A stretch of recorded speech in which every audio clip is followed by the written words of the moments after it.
大家好，欢迎来到 Mandarin Corner 的播客节目，我是艾琳。在节目开始之前，我想先请大家想象一下这个画面。在一个人来人往的街道上，一位老人突然摔倒在地。我想在许多国家，人们都会下意识地冲上前去帮忙把他扶起来。但在中国，许多人可能都会选择袖手旁观，甚至关于该不该扶这个问题都引发了巨大的社会争议。那么为什么中国社会会是这样子的呢？为什么中国人会那么的冷漠呢？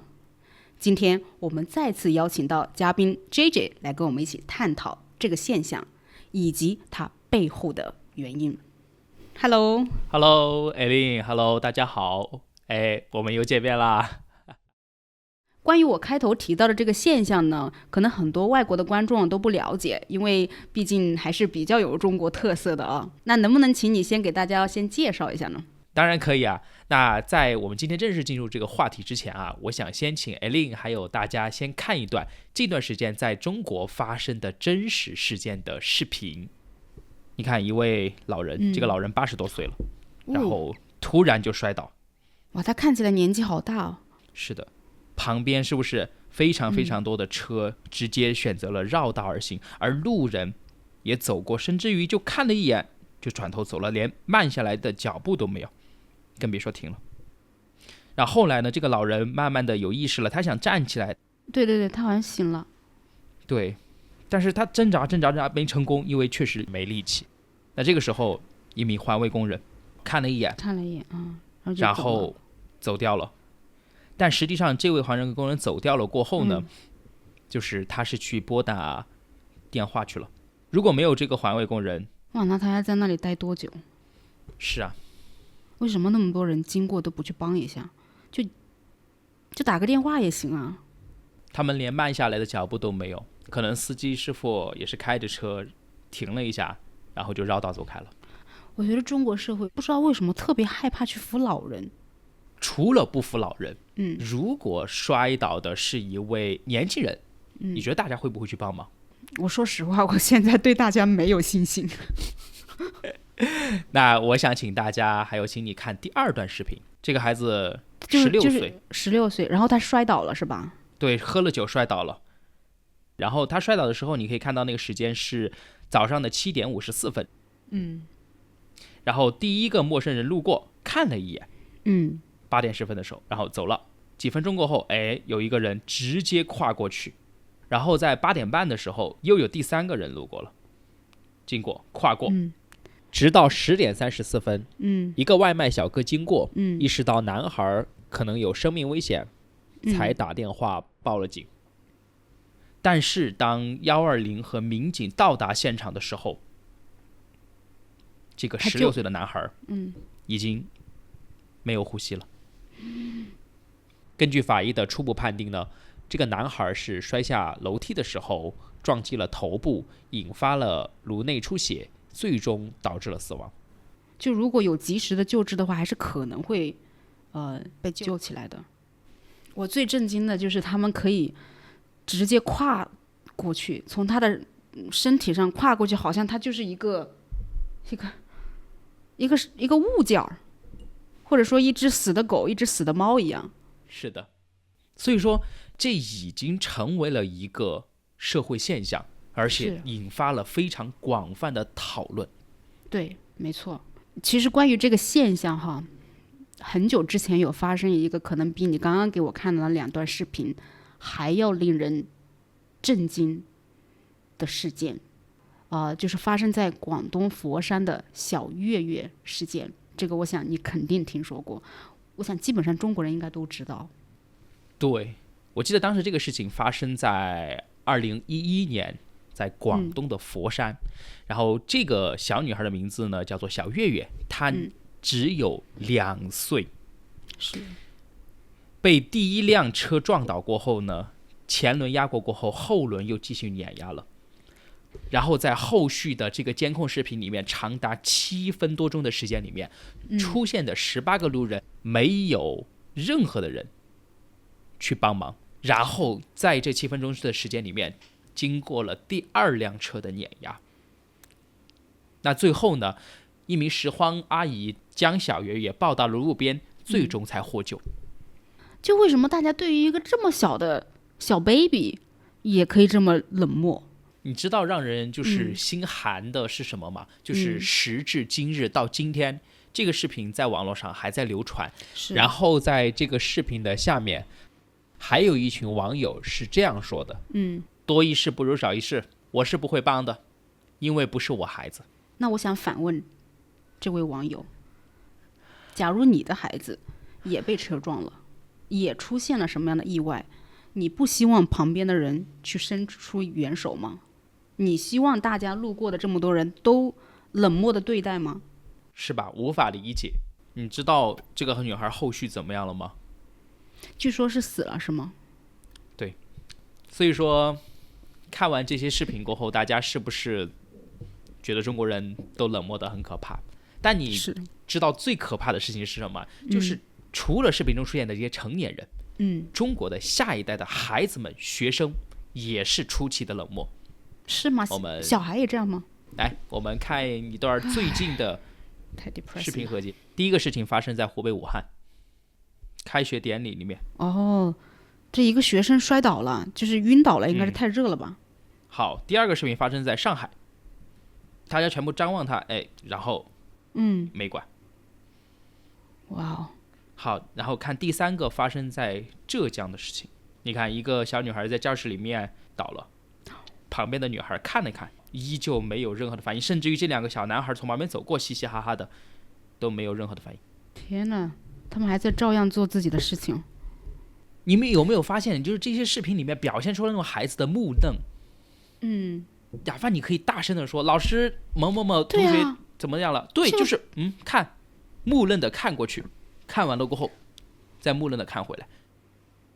你知道我想起来了，我前段时间就是大概在2个月前，我在微博上看到了一个视频，是一个老太太在电梯里边摔倒了，然后她就坐在那里，可能起不来，她就苦苦的哀求那个电梯外面的2个男子，就是说你把我扶起来吧，我求求你了。然后那2个男的呢，就是站在旁边看着，他们虽然没有扶，但他们也去就是打电话叫了那个保安。让我震惊的不是说他们没有帮，让我震惊的是下面的评论，可以说99%都说不敢扶，不要扶。还有我记忆比较深刻的就是有一个母亲评论说，这个视频我给我孩子看了，然后我问他该怎么办，孩子说我转头就走楼梯下去了。然后这个母亲说我很欣慰，也就是说他也是这样教育自己的孩子的。所以一点都不奇怪为什么视频中的那些小孩是这样的冷漠，因为他们的父母也是这样教他的。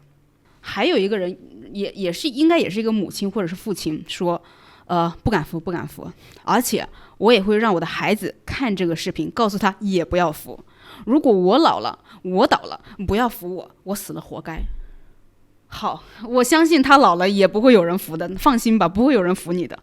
我想大家看到这里一定会出现很多个疑问，为什么中国人是这样子的？为什么不敢帮？其实关于这个问题啊，原因有很多。今天我们从3个最主要的方面来展开讨论。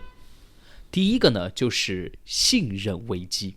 其实在中国呀，人们是不那么愿意去相信陌生人的，对陌生人的防备心也是非常强的。那你觉得中国社会为什么会有信任危机？人们为什么会对陌生人防备心这么强呢？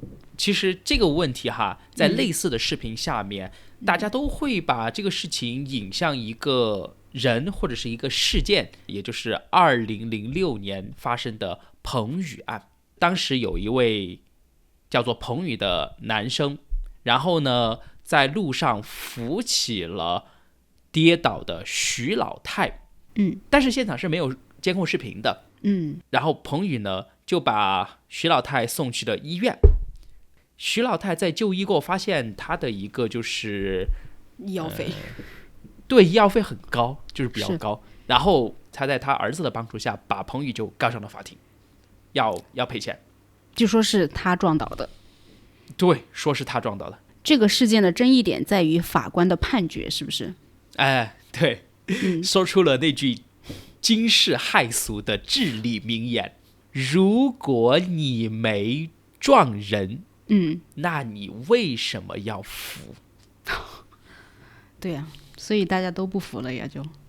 而且他据说最后还被判了败诉，还赔了徐老太很多钱。对，是的。这个事情你知道吗？我是有去了解一下的。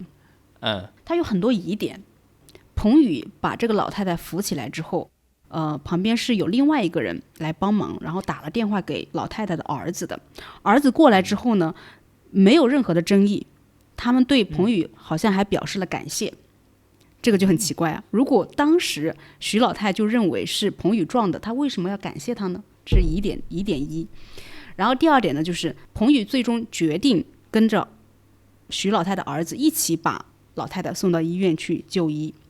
这个过程当中，老太太的儿子跟彭宇还是非常的和气的，没有任何的这个矛盾。直到他们这个检查结果出来了，发现医药费高的惊人，这个事情才最后就是彭宇被告上了法庭。我其实不太相信那个老太太是彭宇撞的，是因为这两个点。所以这个也是为什么当时很多人都为彭宇打抱不平。然后加上你刚刚说的法官说的那一句名言，就让大家非常的心寒，就觉得做好人都做不得这个社会。是的，法律不保护我的权利，反而还要去帮助这样的一群人，对，去侵害自己的权利，这就是信任体系崩塌的很大一部分的原因。是的，所以就是他那一句话一出来，那你想，我看到一个老人家摔倒了，我还敢扶吗？但是非常有意思的就是，彭宇案一方面让人害怕，而另一方面产生出了一个新的一个人群，甚至于成为一种职业，叫做碰瓷。那为了让大家去了解一下这个东西呢，我想请大家先看一段视频。我去，你看，哇，这也太危险了吧！这种假装被车撞倒，并向司机敲诈勒索的行为，就叫碰瓷儿。你看他自己就倒上来了。哇，不做演员有点浪费人才啊。Hello boy， 他倒下去好慢。哎，来，刚好这是机会，来碰个瓷儿。是的，而且你看还有冲过来然后撞。这叫杀敌1000，自毁800。我只能说，这些人胆子也是够大的，为了钱也是拼了命了。这些车万一没看到，万一直接撞过去了呢？那不是就是真的被撞死了？对，你知道吗？就是彭宇案对社会的影响是非常非常深远的。为什么？就是为什么彭宇案会让大家去碰瓷呢？我想不通。是因为这样的一群人了解完了彭宇案，然后发现好像有利可图，因为只要找个没有监控的地方，只要我假装让被你撞倒，你就会赔我点钱。那如果你不想赔，那没关系啊，我可以告你啊。告你过后，法律也支持我，所以说衍生出来了一个这样的一个人群。而且近20年来，这一类的骗局经常在新闻上看到，所以大家就很恐慌，也引起了大家对于陌生人的那种不信任感。那下面我们就来说中国人会这样的第二个原因，那就是现在很多中国人的道德感都不强。那么你认为为什么中国人道德感不强呢？当然我说的中国人不是指所有的中国人，肯定就是指普遍来说吧啊。这个还是跟社会发展和受教育程度有关系，因为最近的这几十年，义务教育才慢慢开始普及，人的素质才慢慢开始提升。而在这个飞速发展的这个时代社会里面呢，很多人都获取了非常多的财富，但是他的素质和道德是跟不上的。还有一个原因哈，就是因为改革开放40年的时间，让一部分人先富起来了，这一部分先富起来了过后呢，他就可以用金钱去解决很多的问题，然后让普通人看到了，觉得有钱就可以为所欲为，谁有钱谁就有理，谁就说了算。中国在近40年的时间里面，有太多人从普通人变成了中产，甚至于就是高层阶级，就是他们通过金钱去购买到了一些权利也好，社会地位也好，就是他跨越了阶级。但是在很多的国家，他是没有办法用金钱去跨越阶级的。比方说在印度，他是没有办法从一个奴隶跨越成婆罗门的，你有再多钱都不行。但是在中国不一样，只要你有钱了，你就能跨越阶级。对，就是这一系列的原因，让很多人将追求金钱作为自己的人生目标，甚至将其视为人生的终极意义。我有钱了，我就可以为所欲为，我就满足了我人生意义。所以说普通人或者是大多数人都是为了钱而活的。你说的这个让我想到一个事情，就是很好的体现了中国人认为金钱比道德更重要的这个思想。就是一个认识的人吧，也不算是朋友，然后他说他们家爷爷奶奶是卖包子的，然后说包子的肉是那种劣质的肉，他们自己都不吃，别人吃了会怎么样跟我没有关系，我能赚钱就好了。这不是道德的缺失吗？是的。所以说为什么大家不服也可以理解，是因为服人这件事情不仅不能给大家带来任何的利益，反而还有很多很多可能会导致的损失。那这是一件划不来的买卖，我当然不会做了。对，就是当你把金钱放在太高的位置上面，这就是一个很自然而然的，你就会丧失掉一定的道德感，是因为它不在你的优先排列之上。对，没错。我道德能当饭吃吗？对，能当饭吃比较重要。对，是的呀。另外，在中国社会，如果你缺乏道德，你是会被接受或者包容的。就像我们一开始问到大家的那样子，如果有一个老人摔倒了，你会怎么办？在国内，大家是不会鼓励你去帮忙的。就像评论区之前说到那样，一个母亲她会教自己的孩子不要去，是吧？就是这个社会不仅不谴责不服的人，反而还会去鼓励你这种不作为。所以就让那些就是可能道德感本来就比较弱的人，就找到了一个借口，心灵的不是我对借口不想帮，不是我心不好，而是我真的不敢呀，我怕呀。对，我感觉在国外社会是不允许你不去帮忙的，对吧？就是如果你不去，你身边的人就会认为你不道德，是吧？人品不行不愿意跟你合作就是社会也好，身边人也好，他们都会成为一种无形的道德约束力是。然后最后呢，想要跟大家分享和讨论的就是法律的不健全。因为在彭宇案出来之前，中国是没有相关的法律的它不像欧美是有撒玛利亚好人法的。撒玛利亚好人法呢，就是一部为自愿救助伤者或病人的人免除责任的法律，让见义勇为者做了事过后呢，没有了后顾之忧，不用担心过失造成的伤亡而被追究责任。对，确实，因为你比如说老人家摔倒了，你去把他扶起来，万一扶的这个过程把他的骨头又弄断了，折了，那这个对这个要找谁的责任？这个也确实是有一点难的。对，没错。我们没有吗？我们没有这个法律吗？我们其实之前一直都没有，直到2014年吧，中国的民法典才修订了相关的法案，就是来自于民法典的184条，紧急救助免责，它也是类似于西方的撒玛利亚好人法。那我有一个疑问，就是这个法律出来之后，是不是大家去帮别人的这个频率更高了？其实不然，它只是一个兜底法律。但我觉得大家还是觉得麻烦。就即使这个事情最终上了法庭，我可能会赢，但我还是觉得上法庭这个事儿本来就很麻烦。是的，没错。甚至于有人拿出这个问题服不服的这个问题去问法律的专家，法律的专家也都摇头，他说他自己也不会去服。你如果说碰到有人摔倒，你会服吗？我说实话，我要反映一下，就是其实我在中国是不敢服的。我在国外的话，如果我身处国外的话，我肯定会义无反顾的去帮忙。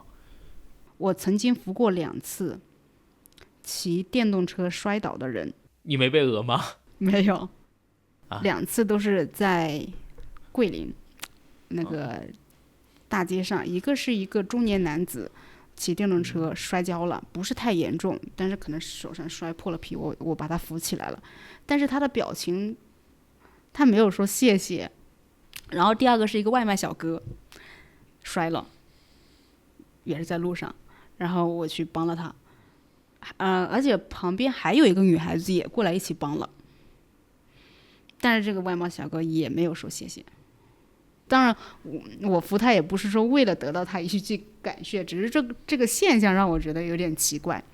包括我在国外也经常碰到中国同胞，有的时候呢，就比如说他们英语不好嘛，然后我刚好在旁边，我可能就帮忙翻译了一下，他们的表情都是那种好像怕我跟那个卖东西的人一起骗他的感觉。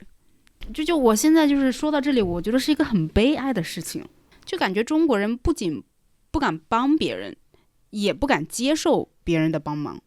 是的，所以说大家听完以后，还敢在中国扶人吗？我希望你们还是坚持做自己，而且我觉得如果是外国人扶的话，大概率是不会被讹的，因为语言不通嘛，对吧？